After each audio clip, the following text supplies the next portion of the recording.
Congratulation ಹೇಳ್ತಾ ಇದ್ದೀನಿ, ನಿಮಗೆ 5th ರ್ಯಾಂಕ್ ಬಂದಿದ್ದೀರಾ ಸ್ಟೇಟಿಗೆ ಅಂತ ಹೇಳ್ತಾ ಇದ್ದಾರೆ.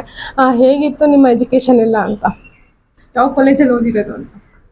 ನಾನು SPS PU ಕಾಲೇಜಲ್ಲಿ ಓದಿದ್ದು. ಇಲ್ಲಿ ಸ್ಟಾಫ್ ತುಂಬ ಸಪೋರ್ಟಿವ್ ಆಗಿದ್ದರು, ಟೀಚರ್ಸ್ ಎಲ್ಲ ತುಂಬ ಚೆನ್ನಾಗಿ ಹೇಳ್ಕೊಟ್ರು. ಸೊ ಅದರಿಂದ ಸ್ಟೇಟ್. ಹೇಗಿತ್ತು ಪ್ರಿಪ್ರೇಷನ್ ಎಲ್ಲ ಅಂತ? ಪ್ರಿಪ್ರೇಷನ್ ಅಂದರೆ ಅವತ್ತು ಪಾಠನ ಮನೇಲಿ ರಿವೈಸ್ ಮಾಡ್ತಿದ್ದೆ, ಮತ್ತು ಎಕ್ಸಾಮ್ ಟೈಮಲ್ಲಿ ಸ್ವಲ್ಪ ಎಫರ್ಟ್ಸ್ ಹಾಕ್ಬಿಡ್ತೀನಿ. ಅಪ್ಪ ಅಮ್ಮನ ಹೇಗೆ ಸಪೋರ್ಟ್ ಮಾಡಿದ್ರು, ಕಾಲೇಜಿಂದ ಹೇಗೆ ಸಪೋರ್ಟ್ ಇತ್ತು ಅಂತ? ಟೀಚರ್ಸ್ ತುಂಬ ಸಪೋರ್ಟಿವ್ ಆಗಿದ್ದರು, ಈವನ್ ಪೇರೆಂಟ್ಸ್ ಕೂಡ ಸಪೋರ್ಟ್ ಮಾಡಿದ್ರು.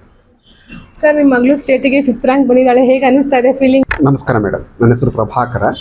ನಾನು ಶ್ರೀಮತಿ ಪುಷ್ಪಾವಿ, ಮಗಳು ಜೀವ ಪ್ರಭಾಕರ.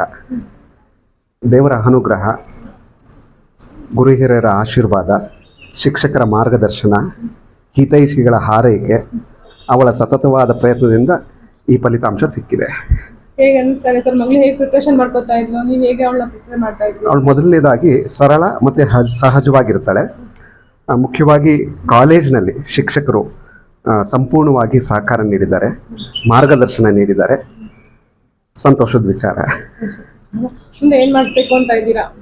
ಅವಳ ಆಸಕ್ತಿ ಅನುಗುಣವಾಗಿ CA ಮಾಡ್ತಾ ಇದ್ದಾಳೆ. BCom ಜೊತೆಗೆ CA ಮಾಡ್ತಾ ಇದ್ದಾಳೆ. Congrats sir. Thank you. ಅಮ್ಮ, ನಿಮ್ಮ ಮಗಳು ಸ್ಟೇಟಿಗೆ 5th ರ್ಯಾಂಕ್ ಬಂದಿದ್ದಾಳೆ, ಏನು ಅನಿಸ್ತು? ನಿಮ್ಮ ಮಗಳು ಏನು ಅಂದ್ಲು ಫಸ್ಟ್ ಹೇಗಿತ್ತು ಅವಳ ರಿಯಾಕ್ಷನ್ ಅಂತ?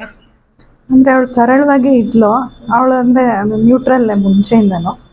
ಅವಳು ಚೆನ್ನಾಗಿ ಓದ್ತಾ ಇದ್ದೀನಿ, ಪರ್ಫಾರ್ಮೆನ್ಸ್ ಮಾಡಿ ರ್ಯಾಂಕ್ ಬರ್ತೀನಿ ಅಂತ. ಇಲ್ಲ ಅವಳು ಆ ಥರ ನಿರೀಕ್ಷೆ ಏನಿರಲಿಲ್ಲ. ನಾನು ಮಾಡೋ ಕೆಲಸನ 100% ಮಾಡಬೇಕು ಅನ್ನೋದು ಅಷ್ಟೇ ಅವಳ ಇಂಟೆನ್ಷನ್.